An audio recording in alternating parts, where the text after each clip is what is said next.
Hello friends.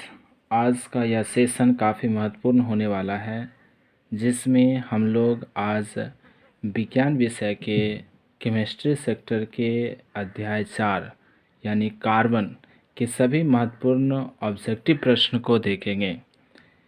इस session में सभी बोर्ड मॉडल क्वेश्चन को समाहित किया गया है, इसलिए बिना स्किप किए इस सेशन को पूरा अवश्य करें। थैंक्स। तो चलिए सेशन को शुरू करते हैं। पहला प्रश्न कहता है वायुमंडल में कार्बन डाइऑक्साइड यानी CO2 की उपस्थिति है। तो option A 0.3%, option B 0.03%, C option जो है 0.02% और ऑप्शन डी जो है 21%। तो बताएंगे इसका आंसर क्या होगा।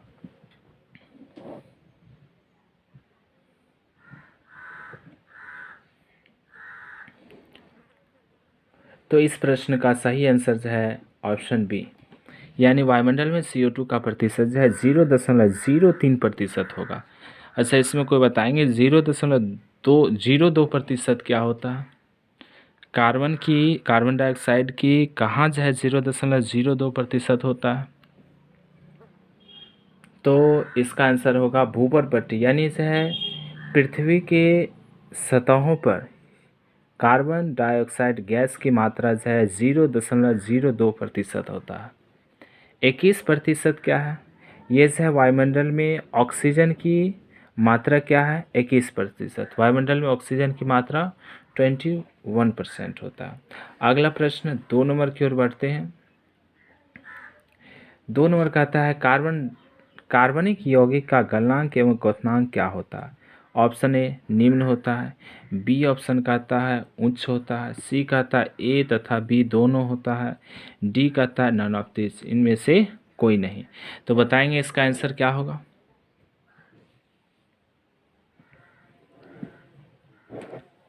इसका आंसर बोलेंगे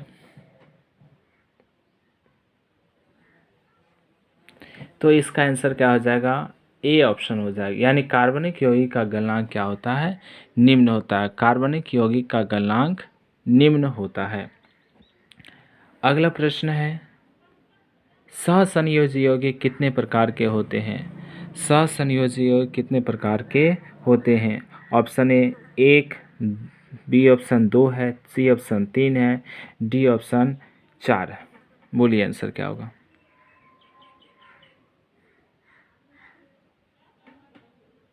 तो इस प्रश्न का सही आंसर हो जाएगा बी, सहसंयोजी यौगिक 2 प्रकार के होते हैं।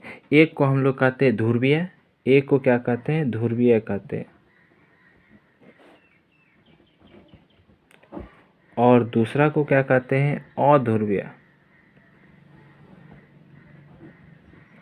सहसंयोजी यौगिक से 2 प्रकार के होते हैं, ध्रुवीय सहसंयोजी यौगिक और दूसरा क्या है अध्रुवीय सहसंयोजी यौगिक। अगला प्रश्न 4 नंबर देखते हैं। कहता है कार्बन के मुख्य अपरूप हैं कितने हैं। 1 हैं, 2 हैं, 3 हैं या 4 हैं। कार्बन के कितने अपरूप है बोलिए। तो कार्बन के मुख्य अपरूपों की संख्या कितना है 2 है। कार्बन के मुख्य अपरूपों की संख्या कितना है 2 है। कौन कौन है, अगर पूछा जाए कौन कौन है तो क्या होगा। 1 नंबर हीरा, 2 नंबर क्या कहेंगे ग्रेफाइट, हीरा और ग्रेफाइट। अगर इसमें पूछा जाए कि एक अन्य अपरूप और क्या होता है तो एक अन्य अपरूप को हम लोग क्या कहते हैं फुलेरिन। क्या कहते हैं फुलेरिन। कार्बन के एक अन्य अपरूप फुलेरिन, जिसमें C60 कार्बन 60 होते हैं। C60 कार्बन परमाणुओं की संख्या कितनी होती है 60 होती है। अगला प्रश्न है अब तक का सबसे कठोर पदार्थ क्या है। यानी अभी तक का सबसे कठोर पदार्थ सोना है, लोहा है या स्टील है या क्या है हीरा है। तो बोलिए इसका आंसर क्या होगा। तो इस प्रश्न का सही आंसर क्या हो जाएगा ऑप्शन डी, अब तक का सबसे कठोर पदार्थ क्या है हीरा है। सबसे कठोर पदार्थ सोना, लोहा, स्टील ये सब नहीं है। अब तक सबसे कठोर पदार्थ क्या है हीरा। अगला प्रश्न हीरा की संरचना कितने फलकीय होती है। चतुष्फलक, बी ऑप्शन है षटफलकीय, सी है त्रिफलकीय और डी है अष्टफलकीय यानी चतुर्थ यानी 4 फलक, या है षष्ठ यानी 6 फलक, या त्रिफलकीय यानी 3 फलक, या अष्टफलकीय यानी 8 फलक। इसमें बोलेंगे हीरा की संरचना क्या होगी।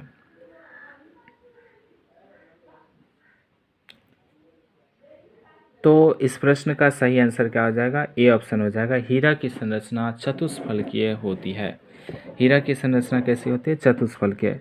यदि इसी में पूछा जाता ग्रेफाइट की संरचना क्या होती है, क्या कहता, ग्रेफाइट की संरचना जो है कितना फलकीय होता है, तो क्या आंसर होगा, ग्रेफाइट की संरचना बोलिए क्या होगा आंसर। तो ग्रेफाइट की संरचना कहता तब इसका आंसर हो जाता षटफलकीय। ग्रेफाइट की संरचना 6 फलक वाला होता है। अगला प्रश्न 7 नंबर का आता है कार्बन का शुद्धतम अपरूप है। कार्बन के शुद्धतम अपरूप क्या है। पहला ऑप्शन हीरा है, दूसरा ऑप्शन ग्रेफाइट है, तीसरा है कोयला, चौथा क्या है, ए तथा बी ऑप्शन दोनों है। बोलिए क्या होगा। तो इस प्रश्न का सही आंसर क्या होगा, इस प्रश्न का सही आंसर ए तथा बी दोनों, यानी केवल हीरा नहीं, कार्बन के अगर ये ऑप्शन नहीं रहता तो हीरा मतलब कि हीरा भी शुद्धतम अपरूप है, ग्रेफाइट भी है, तो इसमें दोनों मिलाकर के यानी डी ऑप्शन में कहा था ए तथा बी दोनों, तो शुद्धतम अपरूप क्या होगा, ए तथा बी दोनों होगा।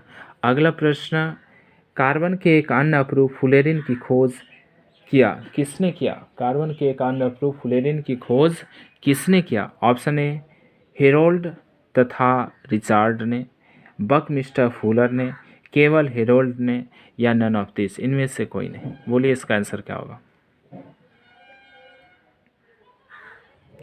तो कार्बन के एक अन्य अपरूप की खोज जो है मतलब फुलेरिन की खोज किसने किया था, हेरोल्ड और रिचार्ड ने किया था। हेरोल्ड और क्या, रिचार्ड। बकमिस्टर फुलेरिन ने क्या किया था, बोलेंगे कोई। तो फुलेरिन की संरचना के बारे में बताया था कि फुलेरिन की संरचना फुटबॉल की भांति होती है, तो ये बताया था बकमिस्टर फुलर ने बताया था। चलिए अगला प्रश्न है फुलेरिन की 20 फलकीय डैश की तरह संरचना होती है। तो ऑप्शन ए केक की तरह होती है, या वृत्ताकार जो है वृत्ताकार होती है, या फुटबॉल के आकार की होती है, या जो है परवलय के आकार की होती है, परवलय, परवलयिक।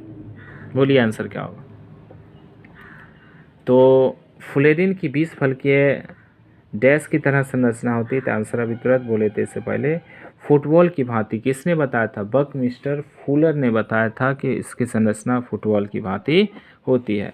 अगला 10 नंबर प्रश्न का आता है जैव शक्ति सिद्धांत का प्रतिपादन किसने किया। जैव शक्ति सिद्धांत का प्रतिपादन फ्रेडरिक वोल्हर, बी ऑप्शन का आता है वर्जिलियस, सी का आता है ए और दो बी दोनों मिल करके, डी का आता है बकमिस्टर फुलर। बोलिए क्या होगा आंसर। तो जैव शक्ति सिद्धांत का प्रतिपादन किसने किया, वर्जिलियस ने किया था। जैव शक्ति सिद्धांत का प्रतिपादन किसने किया, वर्जिलियस ने किया था। जबकि इस सिद्धांत का मतलब तोड़ किसने किया, इस सिद्धांत को किसने जो है गलत सत्यापित किया, बताएंगे कोई। तो इसका आंसर क्या हो जाएगा, फ्रेडरिक वोल्हर, यानी वोल्हर ने जो है क्या किया, इस सिद्धांत को गलत सत्यापित कर दिया और इसके बाद जो है यूरिया का निर्माण किया।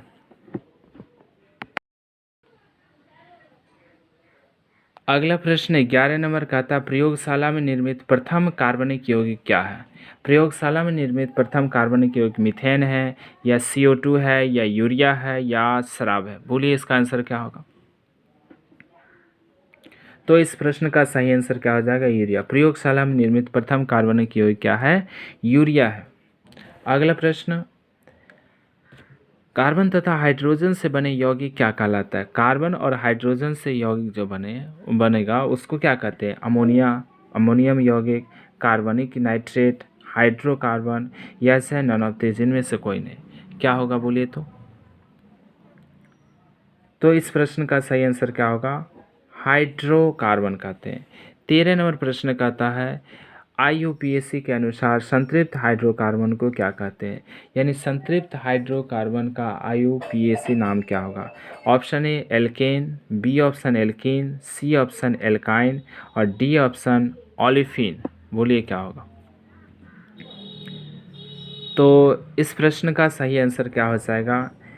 संतृप्त हाइड्रोकार्बन को एल्केन कहते हैं। संतृप्त हाइड्रोकार्बन क्या कहते हैं? एल्केन कहते हैं। अच्छा, और संतृप्त हाइड्रोकार्बन के कितने प्रकार हैं और उसके नाम क्या है, बोलेंगे कोई? तो इसका आंसर क्या हो जाएगा? एल्कीन और एल्काइन, दो प्रकार के हैं, और एल्कीन और एल्काइन उसे कहते हैं।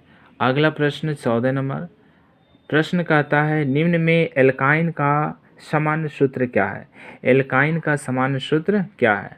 ऑप्शन ए कहता है CnH2n+2, B option CnH2n, C option CnH2n-2, D option CnH2n+1। बोलिए इसका आंसर क्या होगा? तो इस प्रश्न के आंसर के लिए देखिए, हम लोग CnH2n+2 किसका फॉर्मूला है? तो ये फॉर्मूला है एल्केन का, एल्केन।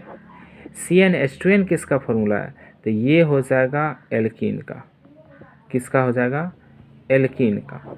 CnH2n-2 किसका है? तो ये है एल्काइन का। और CnH2n-1+1 किसका है? तो एल्काइल का। ये चारों प्रश्न अपने आप में इम्पोर्टेंट है, जिसमें हमसे पूछा जा रहा है कि बताइए एल्काइन का सामान्य सूत्र। तो एल्काइन का सामान्य सूत्र ऑप्शन क्या हो जाएगा? सी हो जाएगा। एल्काइन का सामान्य सूत्र ऑप्शन सी हो जाएगा। अगला प्रश्न है निम्न में बेंजीन का सूत्र है? तो ऑप्शन है C2H5। तो अगला प्रश्न है निम्न में बेंजीन का सूत्र है? तो बेंजीन का सूत्र C2H5 है, या C2H4 है, या C2H6 है, या C6H6 है? बहुत ही इंपॉर्टेंट प्रश्न है। बोलिए इसका आंसर क्या होगा? तो बेंजीन का सूत्र हो जाएगा C6H6। बेंजीन का सूत्र क्या होगा? C6H6 हो जाएगा। तो अगला प्रश्न हम लोग देखते हैं 16 नंबर प्रश्न। 16 नंबर प्रश्न कहता है समजातीय श्रेणी में दो लगातार सदस्यों के बीच कितना का अंतर होता है? Option a single bond CH का, या सिंगल बॉन्ड CH2 का, या सिंगल बॉन्ड CH3 का, या सिंगल बॉन्ड CH4 का अंतर होता है।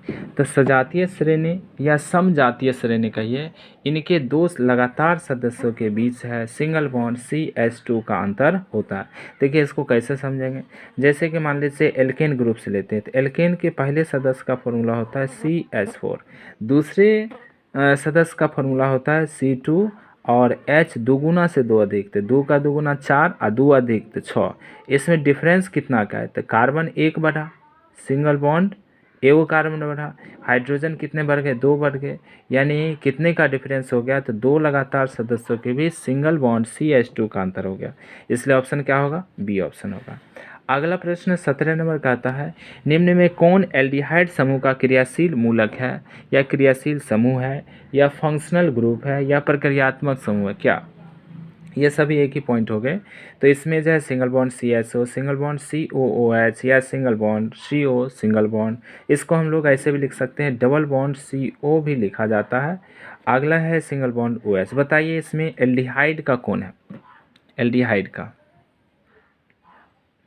तो ए ऑप्शन हो जाएगा। एल्डिहाइड का जो है क्रियाशील मूलक है सिंगल बॉन्ड CHO, या इसको हम लोग सिंगल बॉन्ड COH भी लिखते हैं। इससे कोई मतलब O पहले लिखिए या H पहले लिखिए, कोई दिक्कत नहीं है। अच्छा कोई बताएंगे इसमें सिंगल बॉन्ड COOH किसका मूलक है? COOH ये जो है कार्बोक्सिलिक अम्ल के मूलक है। कार्बोक्सिलिक अम्ल के क्या है? COOH। अच्छा C single bond CO single bond किसका मूलक है? तो ये मूलक है कीटोन का। किसका है? कीटोन का। ये किसका है? तो कीटोन का। अच्छा इसमें बताएंगे सिंगल बॉन्ड OH किसका मूलक है? सिंगल बॉन्ड OH तो ये है एल्कोहल का। किसका मूलक है? एल्कोहल का। अगला प्रश्न है 18 नंबर कहता है HCOOH का IUPAC नाम क्या होगा? मेथेनॉल होगा, मेथेन होगा, मेथेनोइक अम्ल होगा, या मेथेनोन होगा? बताइए क्या होगा? आंसर बोलेंगे? तो ये जो है कार्बोक्सिलिक अम्ल के ग्रुप के हैं। इसका आंसर क्या हो जाएगा? मेथेनोइक अम्ल। कार्बन की संख्या 1 है, इसलिए मूल शब्द क्या होगा, मेथ होगा। और इस प्रकार से इसमें क्या हो जाएगा, मेथेनोइक अम्ल हो जाएगा। मेथेनॉल के लिए फॉर्मूला क्या हो जाएगा, तो मेथेनॉल के लिए अगर कहा जाए फॉर्मूला तो CH3OH हो जाएगा। मेथेनॉल का क्या होगा, CH3OH। मेथेन का यदि फॉर्मूला कहे तो क्या हो जाएगा, CH4 हो जाएगा। मेथेनोइक अम्ल का तो HCOOS। और इस प्रकार से मेथेनॉन का फॉर्मूला क्या हो जाएगा, तो कारण इसमें एक लेना है तो क्या हो जाएगा, HCO और H, ये क्या हो जाएगा, मेथेनॉन का फॉर्मूला हो जाएगा। अगला प्रश्न कहता है निम्न में तो अगला प्रश्न 19 नंबर का आता है, निम्न में ऑक्सीकारक पदार्थ है KMnO4 यानी potassium permanganate, K2Cr2O7 potassium dichromate, A तथा B दोनों ऑप्शन कहता है CH4 यानी मीथेन। बताइए इसमें ऑक्सीकारक कौन है। ऑक्सीकारक मतलब जो किसी रासायनिक अभिक्रिया में क्या होती है, ऑक्सीजन की वृद्धि करने का कार्य करती है, ऑक्सीकारक कहलाते हैं। तो इसमें बताएंगे ऑक्सीकारक कौन है। बहुत ही इंपॉर्टेंट प्रश्न है। तो इस प्रश्न का आंसर क्या हो जाएगा, सी हो जाएगा। यानी इनमें दोनों सही ऑक्सीकारक है, ए और बी है KMnO4 और K2Cr2O7, ये दोनों क्या हैं, ऑक्सीकारक हैं। अगला 20 नंबर प्रश्न देखते हैं, कहता है किस क्रिया से वनस्पति घी का निर्माण होता है। संकलन क्रिया से, क्या हाइड्रोजनीय क्रिया से, या ऑक्सीकरण क्रिया से, या प्रतिस्थापन क्रिया से। किस क्रिया से वनस्पति घी का निर्माण होता है। तो वनस्पति घी के निर्माण के लिए इसमें क्या होता है आंसर बोलिए तो इसका आंसर क्या होगा, हाइड्रोजनीय क्रिया। इस प्रश्न का आंसर क्या होगा, हाइड्रोजनीय क्रिया के द्वारा जो है वनस्पति घी का निर्माण होता है। अगला प्रश्न 21 नंबर देखा जाए। 21 नंबर प्रश्न में कहता है हाइड्रोजनीय अभिक्रिया में किस उत्प्रेरक की उपस्थिति रहती है। हाइड्रोजनीय अभिक्रिया में ऑप्शन ए कहता है क्रोमियम Cr, निकेल है Ni, पोटेशियम K है, चौथा ऑप्शन कैल्शियम है। बोलिए आंसर क्या होगा। तो हाइड्रोजनिक अभिक्रिया में जो है निकेल उत्प्रेरक की आवश्यकता होती है। किस उत्प्रेरक की, निकेल उत्प्रेरक। अच्छा उत्प्रेरक क्या होता, उत्प्रेरक क्या होता, यानी उत्प्रेरक किसी भी अभिक्रिया में वह पदार्थ होता है जो अभिक्रिया की दर को कम या अधिक करने का कार्य करती है, लेकिन अभिक्रिया में भाग नहीं लेता है, उसी को हम लोग क्या कहते हैं, उत्प्रेरक कहते हैं। अगला जो है प्रश्न है कि बायोगैस में मुख्यतः, बायोगैस मुख्यतः होते हैं, बायोगैस में क्या मुख्यतः होती है, C2H6 का, या CH4 का, या C4H10 का, या H2 का। बोलिए तो आंसर क्या होगा। तो इस प्रश्न का सही आंसर CH4। बायोगैस के मुख्य अवयव CH4, जिसको हम लोग क्या कहते हैं, मीथेन कहते हैं, मीथेन। बायोगैस का मुख्य अवयव मीथेन CH4 होता है।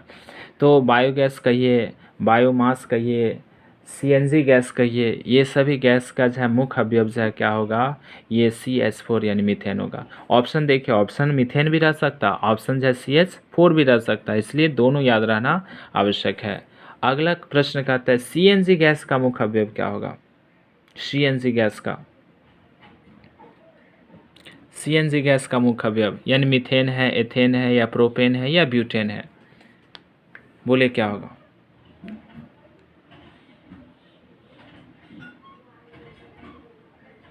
तो CNG गैस का मुख्य अवयव क्या हो जाएगा, इसका भी आंसर जो है वही CNG गैस का रहा है तो मीथेन हो जाएगा। ए ऑप्शन, CNG गैस का मुख्य अवयव क्या होगा, ए ऑप्शन होगा।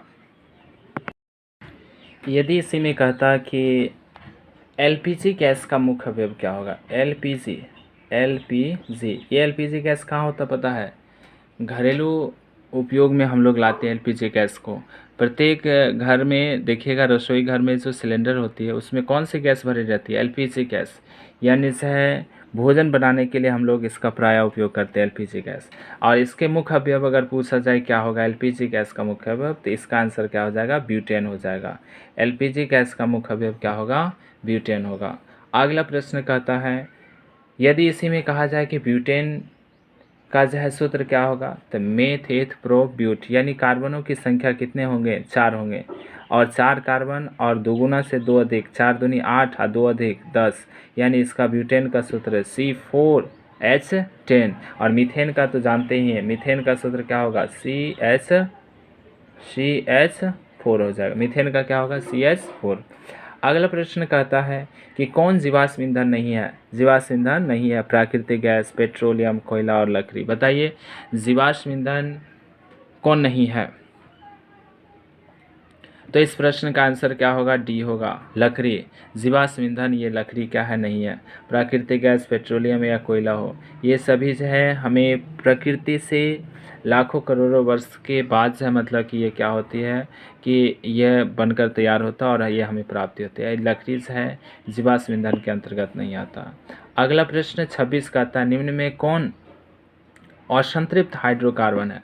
असंतृप्त हाइड्रोकार्बन के सबसे पहले इसके बारे में जानिए। असंतृप्त हाइड्रोकार्बन 2 प्रकार के होते हैं। एक नंबर को हम लोग कहते हैं एल्कीन और 2 नंबर को हम लोग कहते हैं एल्काइन। अच्छा, एल्कीन का अगर सूत्र कहे तो CnH2n, सामान्य सूत्र। और एल्काइन का अगर कहे तो CnH2n -2, यानी इसमें इसी सूत्र के द्वारा पकड़ेंगे कि इसमें जो है असंतृप्त कौन है। असंतृप्त या तो ये भी हो सकता है या ये भी हो सकता है, यानी या तो का यहाँ n अगर मान लीजिए कि n का मान अगर हमने इसमें देखिए ऑप्शन देख लेते हैं, 2 लिए तो n का मान अगर 2 लिए तो यहाँ क्या कहता है 2n यानी 4 हो जाएगा। तो निश्चित रूप से C2H4 इसमें आ गया। और संतृप्त कौन है तो CnH2n असंतृप्त है और C2H4 आ रहा है, इसका मतलब ये ऑप्शन क्या है, सही है। अच्छा, इसको चेक करके देखते हैं। अगर 4 लेंगे तो यहाँ क्या होगा 4 होगा, यहाँ क्या होगा तो 4 4 दूनी 8, यहाँ 8 हो जाएगा, यानी C4H8 होगा, लेकिन 8 नहीं है, यहाँ 10 है। इसका मतलब ये नहीं होगा, इस फॉर्मूला पे भी नहीं आएगा। जैसे यहाँ पे 4 लेंगे तो 4C4 और H क्या होगा 4 दूनी 8 और में से 2 घट जाएगा 6 होगा, जबकि यहाँ 10 है। अगर इसमें एक कार्बन लेंगे एक वाला तो C1 और H2 होगा, और इसमें लेंगे तो पता चलेगा C1 और H क्या होगा 2 दूनी 4 में से 2 घटा तो 2 हो जाएगा, ये भी नहीं होगा। इस तरह से C6 भी लेंगे तो क्या होगा 6 दूनी 12 होना चाहिए 14 है, या इसमें लेंगे तो 2 और कम होना चाहिए, 12 की जगह 10 होना चाहिए, तो यहाँ पे है 14 है, तो इस तरह से ये भी नहीं होगा। और संतृप्त हाइड्रोकार्बन कहे तो या तो वो एल्कीन के सदस्य होंगे या तो एल्काइन के सदस्य होंगे। अगला 27 नंबर प्रश्न कहता है कि किस हाइड्रोकार्बन में द्वि आबंध है। तो कौन सा हाइड्रोकार्बन, CH4 या C2H2 या जो है C4H10 और या जो है मतलब कि C2H4, इस चारों में से बताइए कौन से आंसर होंगे। तो इसका आंसर के लिए हम लोग क्या करते हैं, देखिए द्वि आबंध की बात किया तो द्वि आबंध केवल क्या होता है एल्कीन में होता है। किस में होता है, एल्कीन में होता है। एल्कीन में कितने बॉन्ड, डबल बॉन्ड, द्वि आबंध। और एल्कीन का सामान्य सूत्र अगर कहें तो इसका सामान्य सूत्र होता है CnH2n। जितना कार्बन होगा उसका दुगुना हाइड्रोजन होगा। देखिए यहाँ पे 2 कार्बन है 4 हाइड्रोजन है, तो निश्चित रूप से ये मिल रहा है। यही क्या हो जाएगा, इसका आंसर जो है सही आंसर यही हो जाएगा। इस प्रश्न का सही आंसर ये होगा। अगर इसमें कहें तो 4 कार्बन है तो दुगुना हाइड्रोजन मतलब 8 होना चाहिए, जो कि नहीं है तो गलत हो गया। 2 कार्बन है दुगुना हाइड्रोजन होना 4 होना चाहिए, 2 है इसलिए ये भी नहीं होगा। 1 कार्बन है दुगुना होना चाहिए 2 होना चाहिए, ये भी नहीं है। इस प्रकार से एल्कीन के लिए जो है क्या हो जाएगा C2H4 में क्या होंगे द्वि आबंध होंगे। तो अगला प्रश्न हम लोग जो है 28 नंबर देखते हैं। 28 नंबर प्रश्न कहता है मोमबत्ती के लौ मतलब वो जो है मोमबत्ती में देखिएगा वो जो जलते हुए जब आग रहती है, देखिए मोमबत्ती को अगर देखा जाए, देखिए ऐसे फिगर तो उतना फ्रेश तो बन नहीं रहा, फिर भी ये